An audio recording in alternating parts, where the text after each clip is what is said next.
Oke, assalamualaikum warahmatullahi wabarakatuh. Hmm, eh, kita berjumpa kembali dalam pelajaran materi fikih, yaitu bab penyembelihan.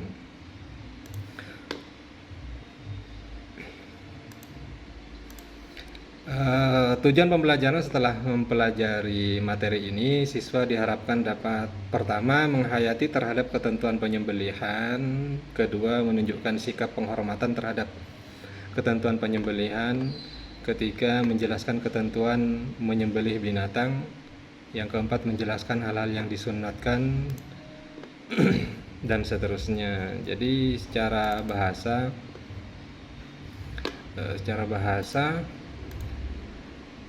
penyembelihan disebut juga dengan adzabhu madbahatun, yaitu sembelihan. Dalam Al-Quran istilah ini berarti baik dan suci. Artinya binatang yang disembelih sesuai dengan ketentuan syara akan menjadi binatang sembelihan yang baik, suci, halal, serta lezat untuk dimakan. Kemudian secara istilah penyembelihan berarti adalah penyembelihan binatang atau hewan yang dilakukan dengan syarat dan ketentuan yang sesuai dengan hukum agama, dengan cara memotong pada leher saluran makan yang terpenting, pernapasan yaitu pencernaan juga, kemudian menggunakan alat yang tajam. Jenis-jenis penyembelihan itu ada dua, adzabhu dengan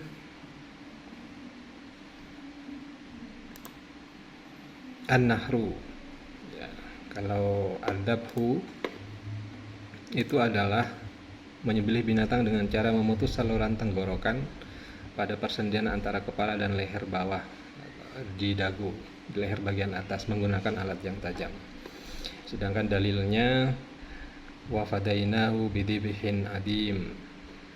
Nah, ini bidibhin adim itu dalil tentang za'adzabhu. Kemudian an-nahru ini biasanya hanya untuk unta, yaitu menyembelih dengan cara menusukkan pisau yang tajam ke bagian lubah atau leher bagian bawah. Biasanya itu unta, kan unta lehernya panjang.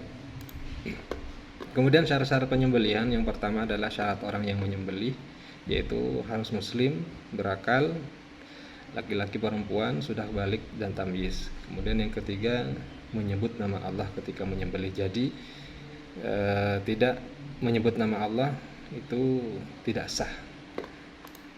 Kemudian untuk syarat penyembelihan dari segi binatangnya yang disembelih itu masih dalam keadaan hidup, jadi tidak boleh menyembelih binatang yang sudah mati.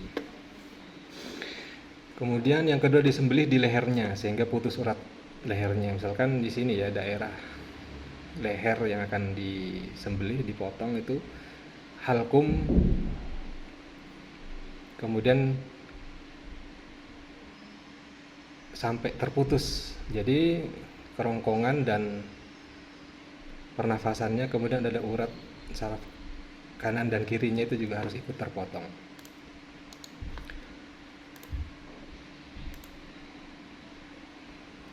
Kemudian syarat yang ketiga adalah syarat alat. Jadi pertama syaratnya harus alat yang tajam, yang terbuat dari besi, baja, biasanya itu pisau atau golok. Yang dilarang justru ketika alat penyembelihan itu menggunakan gigi, tulang atau kuku. Sebagaimana sabda Nabi yang melarang ma anharal dama wa dzukira rasulullahi alaihi faquluhu laisa sinna wa dhufura wa sa'uhadithukum an dzalika amma sinnu fa'admun wa amma dhufuru famudad al-habasha,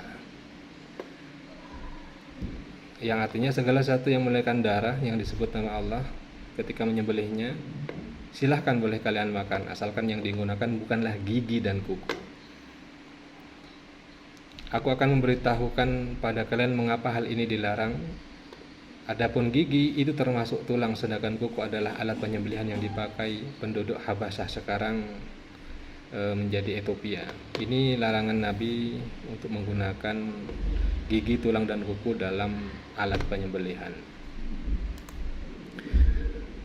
Kemudian penyembelihan tata caranya ada dua, yaitu cara tradisional yang seperti kita ketahui bersama. Kemudian cara tradisional ini ada hal-hal yang perlu dipersiapkan. Yang pertama, menyiapkan lubang penampungan darah, karena biasanya kebanyakan itu tidak pakai lubang. Kemudian hewan dibaringkan menghadap kiblat dan lambung kiri posisinya di bawah. Yang ketiga, leher binatang diletakkan di atas lubang yang sudah siap, biasanya dikasih alas. Kemudian kaki binatang diikat dan dipegang kuat agar tanduk menancap ke tanah. Ini biasanya yang harus diikat dan dipegang kuat itu kalau misalkan sapi. Kalau kambing bisa dengan teknik-teknik tertentu, bisa tanpa diikat. Yang kelima, mengucapkan basmalah pastinya. Jadi alat penyembelihan ketika sudah mengucapkan basmalah tinggal menggoreskan pada leher sehingga tadi kerongkongan, tenggorokan, urat nadi kanan kiri pada hewan itu menjadi terputus. Kemudian yang perlu diperhatikan lagi, pemisahan kepala dan badan dilakukan setelah itu benar-benar atau bisa dipastikan sudah mati, jadi baru bisa dipisahkan. Selanjutnya pemisahan kulit, daging, dan tulang-tulang. Itu setelah semuanya, setelah mati itu baru pemisahan kulit, baru dikuliti biasanya gitu. Nah, ini adalah contoh atau tutorial penyembelihan.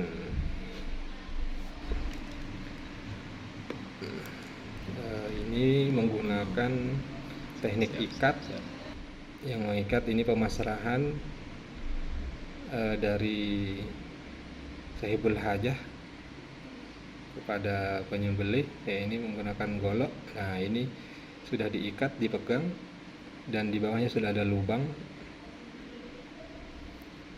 Kemudian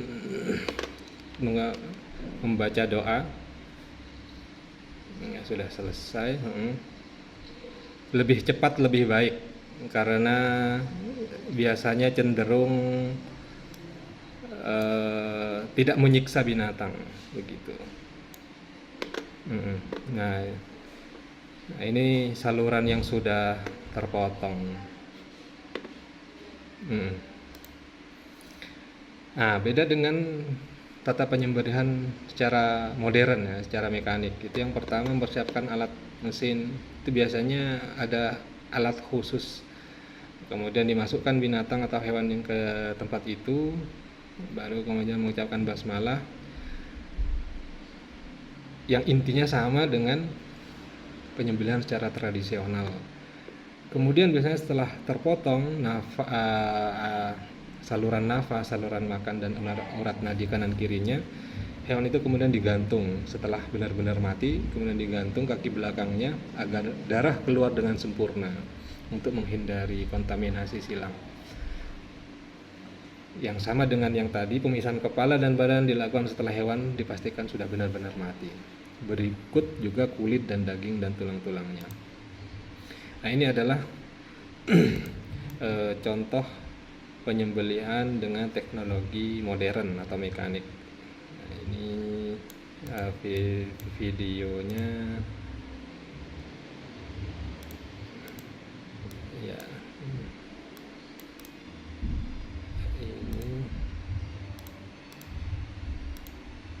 Nah, ini alat yang modern, yang lebih canggih pastinya. Ada hidroliknya, jadi tidak perlu banyak orang. Ini salah satu contoh alatnya ya. Salah satu contoh alatnya. Kemudian dengan mengucapkan basmalah sudah terpotong dan darahnya tertumpah pada saluran khusus. Nah, ini yang model modern, jadi lebih rapi, lebih bersih insya Allah.